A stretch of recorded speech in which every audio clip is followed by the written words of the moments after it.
Welcome to my TED Talk of why women over 50 do not want to date.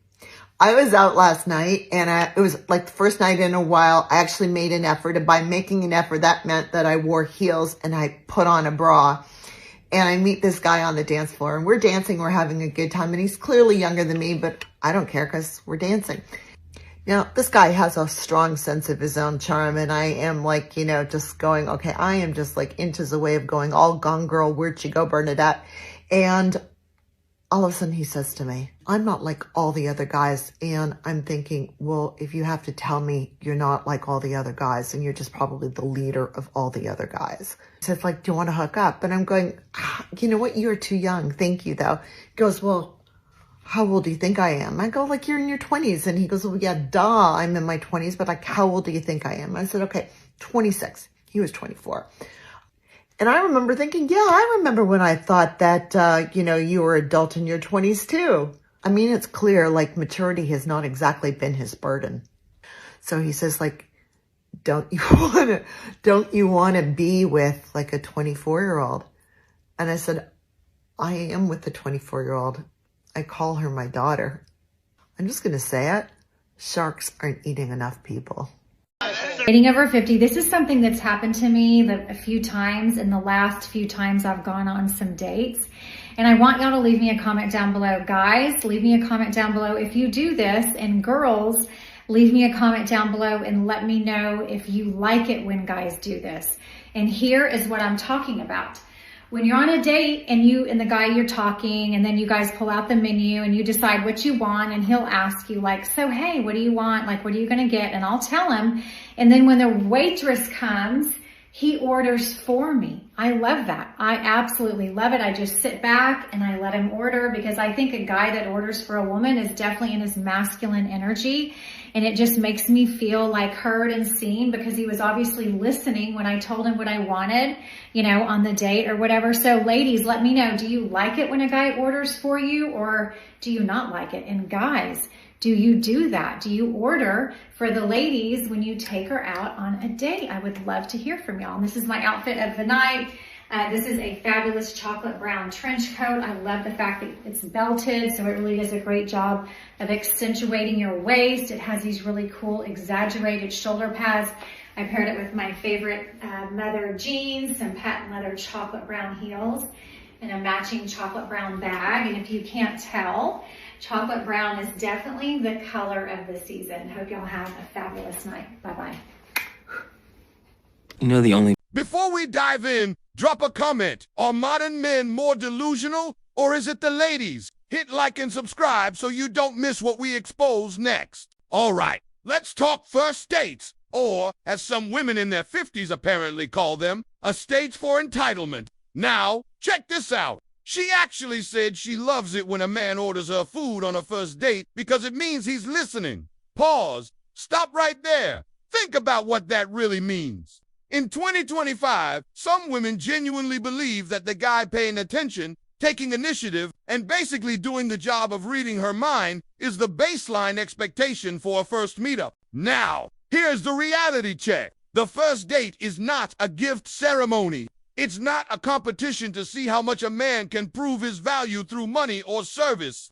It's a simple test of compatibility. A cup of coffee, a walk in the park, something low cost. Why? Because the first date exists for a reason, to see if there's a spark, to see if this person actually wants to be with you, not just to reward you for showing up in your post-war glory. And let's unpack that idea of earning attention. Some women act like first date chivalry is a right. It's not. There's a whole culture of high-maintenance expectations creeping into dating a fantasy where men are supposed to prove their worth before a single real connection is formed. Meanwhile, men are out here trying to read signals, figure out intentions, and decide if she's worth pursuing beyond dinner. But apparently, the rules are reversed. First dates are treated like job interviews, where the applicant expects full benefits up front. And newsflash, queens, no one pays for lunch during your job interview, right? Here's the kicker. She casually floats the line, I'm taking applications, as if dating is a corporate hiring process. Meanwhile, men are getting blue pill flashbacks imagining, wow, she's so high value, so selective, I better propose. That's the classic mismatch. Men come in with intentions to explore a real connection. Women sometimes come in expecting validation, service, and a small army of proof that the guy is worth her attention. So, if you're a man scrolling through this, here's the takeaway. Keep it simple. Keep it low effort. Let her earn the vibe, the attention, the engagement. First dates aren't about grand gestures. They're about testing chemistry, seeing compatibility, and yes, sometimes spotting the red flags before you get emotionally invested. And to the queens thinking they're showing strength by stacking expectations, maybe tone it down. The blue pill simps will still flock, but the real men, they're watching. And they're quietly deciding who's worth the time and who's just collecting free appetizers. Hi, it's Jen Bear. So I have some snippets from a day in the life of a 50-year-old single mom. So yesterday, there were a few crazy things that I wanted to share. Sometimes I accept quick ads on Snapchat. I don't know why, and then because I thought, well, maybe I could, send people over to TikTok, be like, hey, if you want to, whatever, follow me on TikTok. So this guy added me, and then he's like, what do you look like? This is right before work. So I just took a quick selfie and I sent it. And guess what? He deleted me. Just didn't say anything, just deleted me. Like, what the hell? I feeling a little offended there, but I mean, all he had to say was, I don't know, does that mean I wasn't his type, or I'm too old, or ugly? I don't know. It was kind of weird. Okay, so that was number one. I had to write these down. Number two, I matched with a guy, and he was just like interested, whatever. And instead of talking on apps, because some of them are really not very user friendly, I was like, let's talk on Snap. So I gave him my Snap and a couple back and forth messages, and then I sent him a voice note because I want to hear somebody's voice right away, because I know how some of these things go. And he wouldn't do the same thing. And he's like, oh, I don't feel like getting up and turning my microphone on or something like that. And I was like, it's literally right next to all you have to do.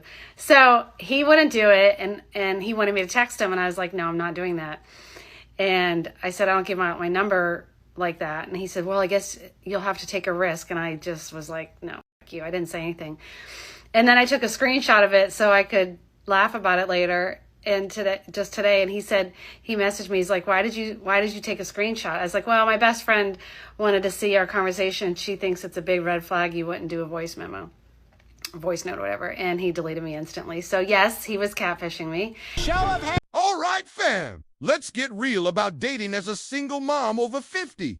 Some of these stories are wild and not in a fun way.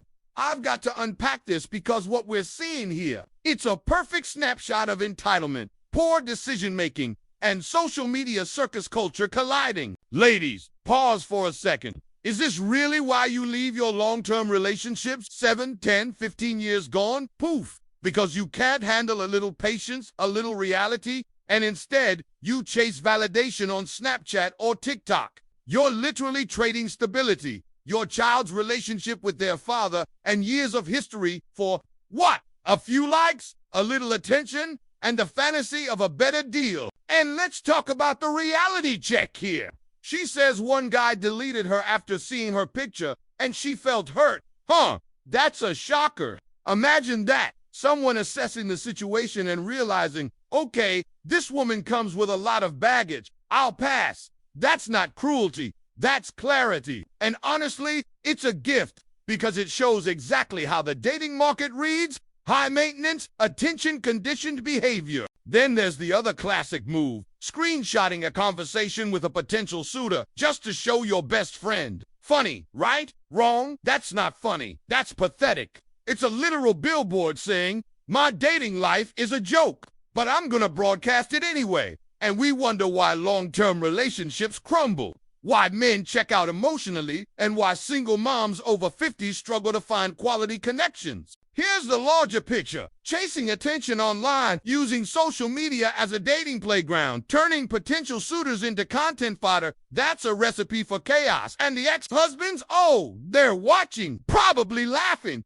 thinking, I'm so glad I got out of that mess. Meanwhile, the women are wondering why men aren't lining up, why attention feels scarce, and why dating feels impossible. Newsflash, This is the consequence of your own decisions. So, what's the takeaway for viewers? First, accountability matters. Second, don't confuse validation with compatibility. And third, social media will expose more than it hides. It's a mirror reflecting the exact chaos you've created in your dating life.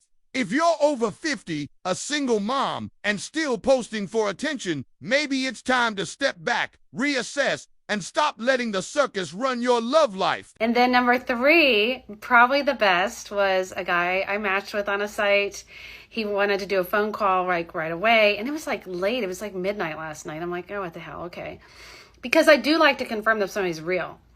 So not even like 2 minutes into the phone call, probably even less. I should look. Oh, but I used my Google number. I do have a Google number. So I used that. And he said, so what are you looking for in a guy? And I think I just started with my, somebody who's kind and this and that and who loves dogs. And he goes, well, who doesn't love dogs? I'm like, well, yeah, that's what you'd think. I said, but I just recently went out on a date with somebody and it went really well and everything. And then come to find out he doesn't like dogs at all.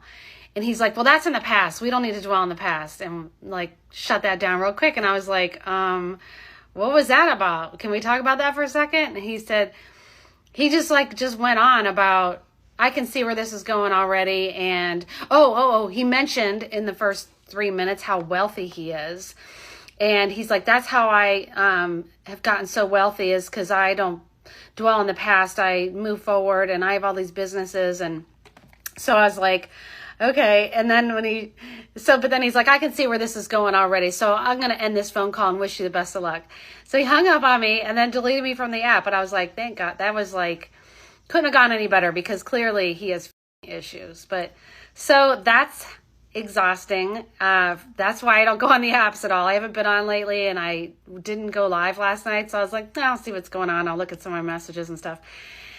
And that was a good reminder of why I should just stay off of them. So hope everyone has a good day. Bye. All right, Queen. Let's unpack this late night phone call situation, because it's a perfect example of what happens when entitlement meets ignorance. Now, I'm not sure if she's acting clueless or genuinely doesn't understand the basics of dating app culture. Either way, the lesson here is critical. Let's be real. Most of these dating apps, especially for adults in their 50s, have a strong hookup culture under the surface. It's not universal, but it's the norm more often than not. And here's the rule of thumb. If a guy is willing to call you at 1, 2, or even 3 in the morning, chances are he's thinking about a late night meetup, not a deep discussion about your favorite dog treats or the merits of pedigree food. This isn't rare knowledge. There are countless forums, TikTok videos, and YouTube stories pointing this out. It's practically adult dating 101, yet somehow the shock and dismay from some women expecting a sweet, meaningful midnight chat is real. Queen, let me ask you, what did you think was going to happen at that hour? Poetry readings about puppies, discussions about moon phases, and yes, money might be involved. Maybe he's wealthy, maybe he's not. Often it's just a tactic, a way to make himself more appealing. The late night phone call isn't a romantic gesture. It's a test of priorities, an instant gauge of boundaries, and let's be honest, a shortcut to see who's serious and who's just chasing attention. Here's the kicker. This same woman left a long-term relationship, the father of her child, for this exact scenario. A 2 a.m. phone call that she expected to be a Disney fairy tale moment. That's the cultural disconnect we're talking about. It's the post-wall paradox in full effect. Chasing the thrill, ignoring the consequences, and expecting adult men to act like enchanted princes in a hookup-heavy environment. So, next time, maybe save the midnight chats for actual connections, not fantasy scenarios. And just a tip, Queen, the kind of kittens he's thinking about at that hour, I can guarantee it's not the one purring in your living room.